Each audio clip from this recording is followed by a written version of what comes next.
Draken could feel death approaching like an old friend he had been waiting for. The ancient dragon lay sprawled across the cold stone floor of a cave that smelled of dust and forgotten time. His massive body, once covered in scales that shimmered like polished metal, now looked dull and cracked. Each breath came slower than the last, rattling through his chest like wind through a broken tunnel. 10,000 years. That's how long he had walked this universe.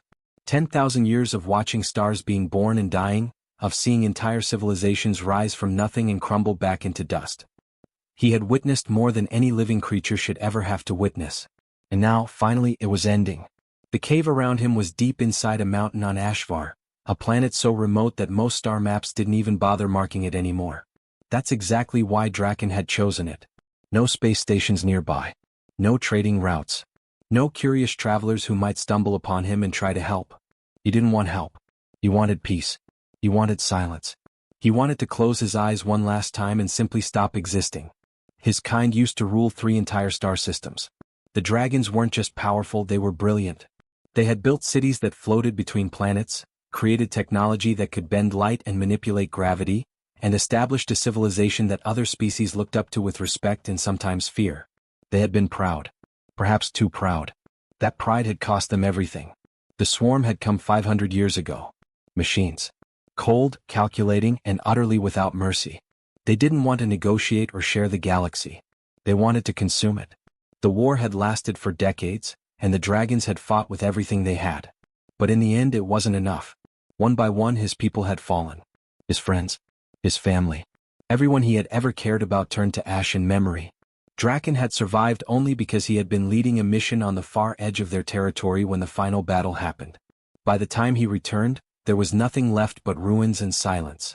He had spent the next 5 centuries wandering from planet to planet, searching for any sign of another dragon. He never found one. He was alone. Completely and utterly alone. The bioimplants in his body had kept him alive far longer than nature ever intended. Tiny machines woven into his cells, repairing damage, fighting disease, keeping his ancient heart beating. But even the best technology eventually breaks down. For the past few years he could feel them failing one system at a time. His vision had grown cloudy. His muscles ached with every movement. And lately his mind would drift, losing track of time and place. He didn't fight it anymore. What was the point? Everyone he loved was gone.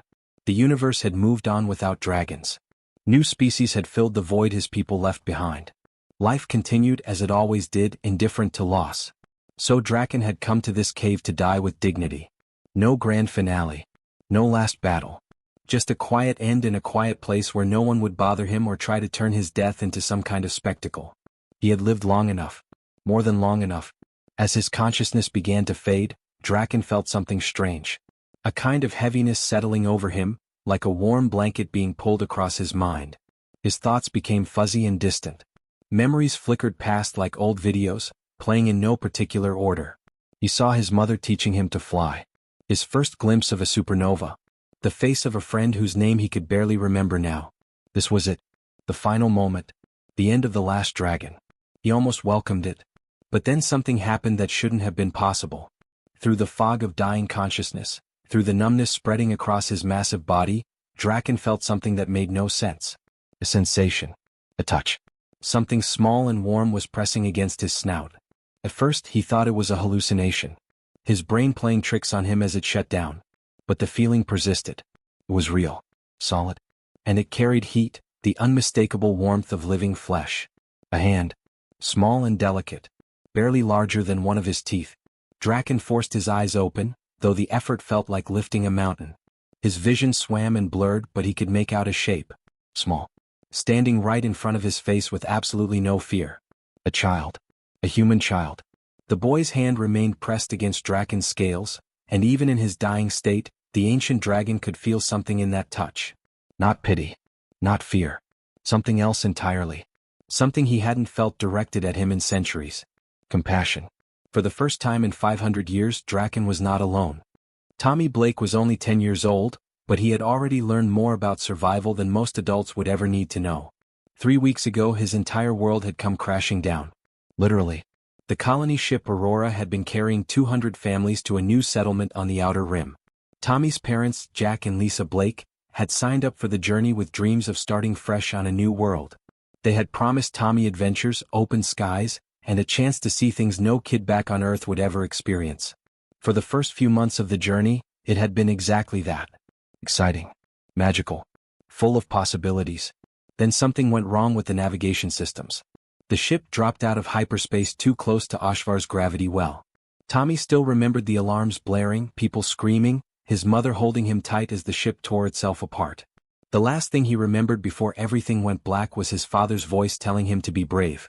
When Tommy woke up, he was alone in an escape pod that had crashed in a forest of strange purple trees. His parents' pods were nowhere to be found.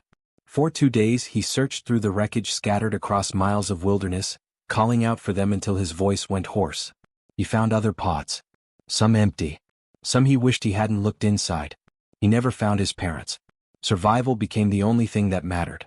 Tommy had paid attention during the safety briefings on the ship, even when other kids got bored. He knew how to use the emergency supplies in the escape pod. Water purification tablets. Protein bars. A basic medical kit. A thermal blanket. It wasn't much, but it kept him alive. The planet was harsh but not completely hostile. The air was breathable. Some of the plants had edible fruits that his handheld scanner confirmed were safe. There were small animals he could catch if he was patient and quiet. Tommy set up camp near a stream, built a shelter from pieces of the pod, and did his best to stay hopeful that a rescue ship would come. But as days turned into weeks, hope started to feel like a luxury he couldn't afford. He had been exploring further from his camp when he found the cave. It was massive, carved deep into a mountainside, with an entrance big enough to fly a shuttle through. Tommy almost walked past it, but something made him stop. A sound maybe. Or just curiosity. He had learned that staying in one place too long made him think too much about his parents, about being alone, about how scared he really was. The cave was dark and cool inside. Tommy activated the small flashlight from his emergency kit and walked deeper. The walls were smooth, almost polished, like something had carved them with purpose. Strange symbols covered some sections, glowing faintly with a light he couldn't explain. Then he saw it. The creature was enormous. At first, Tommy thought it was a rock formation, some trick of shadows and stone. But then he saw the rise and fall of breathing. Scales caught his flashlight beam, dull but unmistakably metallic. A long tail curled around a body the size of a small building. Wings folded against its sides like collapsed sails. A dragon. An actual dragon. Tommy had seen pictures in storybooks back on Earth, but those were fantasies. This was real. And it was dying. He could tell from the way it breathed, slow and labored. From the dried cracks in its scales. From the stillness that seemed too heavy to be sleep. Most kids would have run. Tommy almost did. But something stopped him. Maybe it was the loneliness he had been carrying for weeks. Maybe it was remembering how his mother always said that no living thing should suffer alone. Maybe he was just tired of being scared all the time. Instead of running, Tommy stepped closer. He reached out and placed his small hand on the dragon's snout. The scales were warm, surprisingly smooth under his palm. He felt the creature's breath, faint but steady. "Hey," Tommy whispered. "You okay?" The dragon's eye opened. It was huge, like looking into a golden sun. Tommy should have been terrified. This creature could swallow him whole without effort. But all he saw in that eye was pain and surprise. "I'm Tommy," he said softly. "You're hurt, aren't you?" The dragon didn't respond. Couldn't respond, maybe. But it kept watching him with that ancient, intelligent gaze. Tommy ran back to his camp and gathered everything he could carry. Water bottles. Protein bars. His medical kit, though he had no idea if human medicine would work on a dragon. He made trip after trip, hauling supplies into the cave. He poured water into his cupped hands and held it near the dragon's mouth. At first, nothing happened. Then a long, forked tongue emerged and lapped at the water gratefully. "There you go," Tommy said, smiling for the first time in weeks. "That's good. You need water." Over the next few hours, Tommy talked. About Earth, though he barely remembered it. About his parents and how his dad loved old movies about space explorers. About his mom's cooking and how she always sang when she was happy. About the crash and how scared he had been. About how lonely it felt being the only person on an entire planet. The dragon listened. Its eyes never left Tommy, and somehow the boy knew he was being understood. Draken couldn't believe what he was seeing. Humans had been primitive when he last encountered them, thousands of years ago. Barely reaching their own moon. And now this child, alone and clearly grieving, was showing kindness to a dying alien creature that could have eaten him. No fear. No hatred. Just pure, simple compassion. For the first time in centuries, Draken felt something he thought had died with his people. He felt hope. Tommy moved into the cave. Not temporarily. Not just for a few hours. He packed up his entire camp and relocated everything to the entrance of Draken's resting place. When the dragon's eyes followed him with confusion, Tommy simply shrugged and said, "You need someone to look after you. Besides, it's warmer in here." The boy established a routine quickly. Every morning he would wake up and check on Draken first thing. He'd bring fresh water from a stream about half a mile away, making multiple trips with his small containers. He'd carefully clean the cracks in Draken's scales using torn pieces of his shirt and the antiseptic from his medical kit. It probably didn't do much for a creature that size, but Tommy did it anyway. "My mom was a nurse," Tommy explained one morning as he worked on a particularly damaged section near Draken's shoulder. "She always said that care matters more than medicine sometimes. That just showing up and trying makes a difference." Draken watched the boy work with something close to amazement. The child's hands were so small, so fragile. One of Draken's claws was larger than Tommy's entire arm. Yet here he was, fearlessly tending to a creature that his ancestors would have run from screaming. On the third day of Tommy's self-appointed caretaker duty, something unexpected happened. One of Draken's bioimplants, damaged but not completely dead, suddenly flickered to life. It was a translator device, built into his neural system thousands of years ago. The technology had been dormant for so long that Draken had forgotten it was even there. A crackling voice emerged from somewhere deep in Draken's throat. Mechanical and broken, but understandable. "Why, stay." Tommy jumped back, startled. Then his face broke into a huge grin. "You can talk. Well, sort of talk. That's amazing." He sat down cross-legged in front of Draken's massive head. "Why do I stay? Because you needed help. That's what people do. We help each other." "Dangerous," Draken's voice crackled. "I could harm you." "But you won't," Tommy said with the absolute certainty that only a child could have. "I can tell. You're not mean. You're just hurt and sad." Draken was silent for a long moment. Then, slowly, he asked the question that had been burning in his mind since the boy first appeared. "Humans, how are you here? So far from home world?" Tommy's eyes lit up. He loved talking, and now he finally had someone who could answer back. "Oh man, humans are everywhere now. We've got colonies on like 100 different planets. Maybe more. I wasn't really paying attention during those lessons." He laughed a little. "We've been exploring space for hundreds of years now." This stunned Draken. In his time, humans had barely managed to reach their own moon. They were considered a young species with potential but still bound to their single planet. "Conquest?" he asked carefully. In his experience, species that spread rapidly usually did so by force. "No, not really," Tommy said thoughtfully. "I mean, I'm just a kid, so I don't know everything. But from what my parents told me, humans mostly made friends with other species. We're good at talking to people. At finding ways to work together. Dad said humans became like the galaxy's diplomats or something." "Diplomats?" Draken repeated, testing the word. "Yeah. We help different alien species get along. We trade stuff. We share medicine and technology. My mom said humans are known for being good healers and peacekeepers. She was really proud of that." Tommy's voice got quieter when he mentioned his parents. Draken noticed the change in the boy's tone. "Your parents. They died in the crash," Tommy said simply. 3 weeks ago. I looked everywhere for them, but..." He trailed off, wiping his eyes with the back of his hand. "I miss them a lot." "Then why waste time on dying stranger?" Draken asked, genuinely confused. "You should seek rescue. Save yourself." Tommy looked up at the ancient dragon with eyes that seemed far too old for his young face. "My mom used to say something. She said nobody should die alone. Nobody. It doesn't matter if you're human or alien or anything else. Being alone at the end is the scariest thing there is." He reached out and placed his hand on Draken's scales again. "I couldn't save my parents. But maybe I can be here for you. So you're not alone."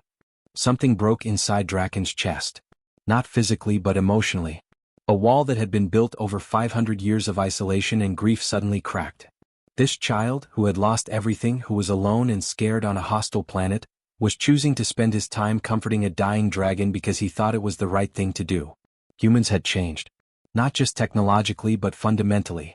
They had somehow become something his own proud species never managed to be. They had become truly compassionate. "Tommy," Draken said, his voice still crackling but stronger now. "You are very brave." "I'm not brave," Tommy said, shaking his head. "I'm scared all the time. But being brave doesn't mean not being scared, right?" It means doing the right thing even when you are scared. For the first time in 500 years, Draken felt something stir inside him. Not resignation. Not the peaceful acceptance of death. Something different. Something he thought he had lost forever. The will to live. Not for himself. He had made peace with his own end long ago. But this child needed him. Tommy needed someone to protect him, to keep him company, to help him survive until rescue came. And maybe, just maybe, the universe had brought them together for exactly that reason. Draken took a deeper breath than he had in days. His bioimplants, sensing the change in his determination, responded. Systems that had been shutting down began to stabilize. It wasn't much. He was still dying. But perhaps he didn't have to die today. Then I will try, Draken said. For you? I will try to stay. Tommy smiled, and it was like sunlight breaking through clouds. Tommy had activated the distress beacon during his first week on Ashvar. It was standard protocol from the safety briefings. If you survived a crash, you turned on your beacon and waited for rescue. The device was small, no bigger than his fist, and it pulsed out a signal every few hours. A signal that said, "Survivor here, please help." For 3 weeks, nothing had answered. Until now. Draken was resting, his breathing steadier than it had been in days, when his eyes suddenly snapped open. Every muscle in his massive body went rigid. Tommy was sorting through supplies near the cave entrance when he heard a sound he'd never heard before. A deep, rumbling growl that made the ground vibrate. Tommy, Draken's voice crackled with urgency. Run. No. Hide far from here. What? Why? Tommy spun around, confused by the sudden panic in his friend's voice. They have found me, Draken said, and there was something in his tone that made Tommy's blood run cold. Fear. Real, genuine fear. The swarm. They are coming. Tommy ran to the cave entrance and looked up at the sky. At first he saw nothing but the usual purple clouds. Then he noticed something that didn't belong. A dark shape, angular and wrong, cutting through the atmosphere. It didn't move like a ship. It moved like a predator. What is that thing? Tommy whispered. Scout ship, Draken said, struggling to lift his head. They hunt survivors of my kind. They have been hunting for 500 years. Your beacon? It led them to me. Tommy felt his stomach drop. Oh no, this is my fault. I didn't know. Not your fault, Draken interrupted. But you must go. They will not care that you are a child. The swarm does not spare anyone. The ship was getting closer. Tommy could see it more clearly now. All sharp edges and dark metal, with lights that glowed an eerie red. It looked nothing like human ships, which were built with curves and windows. This thing looked like it was designed for one purpose only. Destruction. I'm not leaving you, Tommy said firmly, running back into the cave. Tommy, please? No. The boy's voice echoed off the stone walls. You said you'd try to stay alive for me, remember? Well, I'm staying to help you. That's what friends do. Draken wanted to argue, but he saw the determination in the boy's eyes. The same stubborn courage that had kept Tommy alive for 3 weeks alone. A very human trait, he realized. They never knew when to quit. Then we fight, Draken said. But we have very little time. Tommy's mind raced. Okay. What do we have? What can we use? The cave, Draken said. This was once a dragon outpost. Ancient technology sleeps in the walls. But it has been dormant for centuries. I lack the strength to activate it. Can I activate it? Tommy asked. You are human. You should not be able to interface with our systems. But can we try? Tommy pressed. What do I need to do? Draken made a decision. There is a control node. Deep in the cave where the symbols glow. Place your hand on it. My implants can bridge the connection between your nervous system and the technology. It will hurt. I don't care, Tommy said, already running deeper into the cave. Where? Show me. Following Draken's crackling instructions, Tommy found a section of wall covered in those strange glowing symbols. In the center was a circular panel, smooth and warm to the touch. He placed both hands on it and looked back at Draken. Ready, he said. Draken closed his eyes and activated one of his few remaining implants. A neural bridge. Technology designed to link dragon minds together in battle. He had never tried it with another species. This could kill the boy. But the swarm ship would definitely kill them both. Energy surged through the connection. Tommy gasped as information flooded his brain. It felt like sticking his finger in an electrical socket, but 1,000 times stronger. Images flashed through his mind. Schematics. Weapon systems. Defense protocols. All written in a language he didn't know, yet somehow understood. I see it, Tommy breathed. I can see the whole system. The cave isn't just a cave. It's a fortress. Yes, Draken said, surprised and proud. But the weapons require power. The reactors died long ago. Tommy's eyes darted around. Wait, the escape pod. My escape pod has a power core. It's small, but it's human tech. Newer than your systems. Maybe we can adapt it. This was the moment Draken understood what made humans so dangerous and so valuable. They improvised. They took things that shouldn't work together and made them work anyway. Dragons had been brilliant engineers, but they followed rules and logic. Humans threw out the rules when necessary. Show me, Draken said.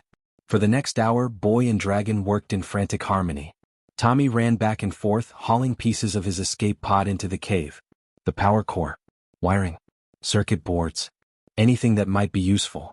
Draken, drawing on reserves of strength he didn't know he still had, used his implants to guide Tommy through the process of integrating human technology with ancient dragon systems. It shouldn't have worked. The technology was separated by thousands of years of development. But Tommy had something no engineer had. Creativity born of desperation. He used his protein bar wrappers as insulation. His water bottles as coolant containers. He jerry-rigged connections with pieces of his thermal blanket and wire from the pod's communications array. It was messy and chaotic and completely insane. And somehow it worked. The symbols on the cave walls flared to life with brilliant light. Deep underground, weapon systems that had slept for centuries began to wake up. Defense shields powered on, creating a shimmering barrier across the cave entrance. Outside, the swarm ship descended, its sensors locked on dragon biosignatures. Tommy stood next to Draken, his hands still on the control panel, feeling the ancient fortress respond to his thoughts like an extension of his own body. He was terrified. His hands shook. But he didn't run. Draken looked at the small human boy who had accomplished what should have been impossible. Humans never quit, he said softly. Perhaps it is time I learned that lesson. Tommy grinned despite his fear. Let's teach these machines what happens when you mess with my friend. The battle was about to begin. The swarm ship fired first. A beam of red energy sliced through the air, striking the cave's shield.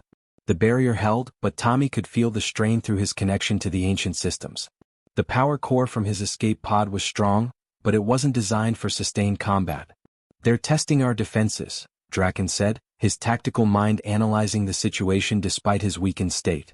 They will probe for weaknesses before committing to a full assault. Tommy's fingers moved across the control panel, guided by instinct and the knowledge flowing from Draken's implants. What do we do? Just wait for them to break through? No, Draken said. We must be unpredictable. The swarm operates on logic and patterns. They expect defenders to act defensively. What would a human do? Tommy thought for a moment, then a wild idea came to him. Attack first. Exactly, Draken rumbled with approval. The cave had 3 weapon systems that Tommy had managed to bring online. 2 were damaged and unreliable, but the third, a pulse cannon, seemed functional. Sort of. The problem was it hadn't been fired in centuries and was now powered by a system it was never designed to use. This is crazy, Tommy muttered as he aligned the targeting system. The swarm ship was circling, looking for weak points in the shield. Okay, here goes nothing. He fired. The cannon responded, but not the way it was supposed to. Instead of a focused beam, it released a scattered burst of energy that spread across the sky like a net. Pure accident. But the swarm ship, expecting a direct shot, flew right into it. The scattered energy disrupted its systems, causing the ship to spiral and temporarily lose control. That was not how that weapon is designed to function, Draken said, amazed. I know. Tommy laughed nervously. But it worked. The swarm ship recovered quickly, but now it was angry. It dove toward the cave, firing multiple weapons at once. The shield crackled and sparked under the assault. Warning signals flashed across Tommy's vision through the neural link. Shields failing. Tommy shouted. Then we drop it, Draken said. Drop the shield and redirect all power to weapons. One focused shot. We will only get one chance. But if we drop the shield, we're completely exposed. Yes, Draken said calmly. Which is why they will not expect it. Trust me, Tommy. Trust yourself. Tommy took a deep breath and made the decision. He dropped the shield. Every bit of power from his escape pod's core flooded into the pulse cannon. The weapon hummed with energy it was never meant to hold. For a terrifying moment, Tommy thought the whole thing would explode. The swarm ship sensed the shield drop and accelerated, moving in for the kill. Its weapons charged for a final strike. Tommy fired. The pulse cannon released everything it had in one massive burst. The beam was so bright that Tommy had to close his eyes. He felt the weapon system overload and burn out through the neural connection. Pain shot through his head, but he held on. When he opened his eyes, the swarm ship was falling from the sky, trailing smoke and sparks. It crashed into the mountainside half a mile away, exploding in a shower of metal and fire. Tommy collapsed to his knees, breathing hard. Did we win? We survived, Draken said. You survived. That is all that matters. But Tommy's work wasn't done. With trembling hands, he accessed the cave's communications array and boosted it with what remained of his escape pod systems. He sent out a new signal. Not a distress beacon this time, but a warning beacon. One that screamed to anyone listening that the swarm was active in this sector. 3 days later, the fleet arrived. Tommy was sitting next to Draken when he saw the ships descending. Real ships. Human ships. With the rounded designs and bright markings that meant civilization and safety. He wanted to cheer, but he was too exhausted. Medical teams rushed into the cave first, and they stopped dead in their tracks when they saw Draken. One of the medics, an older woman named Dr. Helen Wells, approached carefully. That's a dragon, she whispered. An actual dragon. I thought they were all extinct. He's dying, Tommy said quickly. Please. You have to help him. He saved my life. Dr. Wells looked at the boy, then at the ancient creature, then back at the boy. She made a decision. All right. Let's see what we can do. The human medical technology was 500 years more advanced than anything that existed in Draken's time. They had techniques for treating alien biology, advanced cellular regeneration, and biocompatible implants that could work with almost any species. It took them 2 full days, but they stabilized Draken's condition. When Draken woke, stronger than he'd been in years, he found Tommy asleep against his side, refusing to leave even when offered a warm bed on the ship. A representative from the Human Diplomatic Corps visited a week later. Her name was Ambassador Rachel Cortez, and she had an unusual proposal. We've read the reports, she told Draken. You're the last of your kind. A living witness to 500 years of galactic history. The knowledge you carry is invaluable. She paused. We'd like to offer you a position. As a historian and cultural ambassador. You'd help us understand the past and avoid repeating mistakes. Draken considered this. A purpose. After so long with nothing but grief and death to look forward to, he was being offered a reason to continue. And Tommy, he asked, would stay with you if that's what you both want, Ambassador Cortez said, smiling. He's already proven he's your partner in every way that counts. Tommy, who had been listening nearby, ran over. Really? We can stay together? Draken lowered his head until his snout gently touched Tommy's shoulder. I would like that very much. 6 months later, Draken stood on the deck of a human diplomatic vessel, looking out at the stars. Tommy was next to him, reading from a datapad about their next destination. They were traveling to a peace conference where Draken would share his experiences of war and its costs. He was no longer dying. He had purpose. He had a future. And most importantly, he had a friend. A small, stubborn human boy who had taught him that compassion was the greatest strength any species could possess. Ready? Tommy asked, looking up at him. Yes, Draken said. Let us show the galaxy what we learned. That no one should face darkness alone. And that sometimes, the smallest hand can reach the furthest.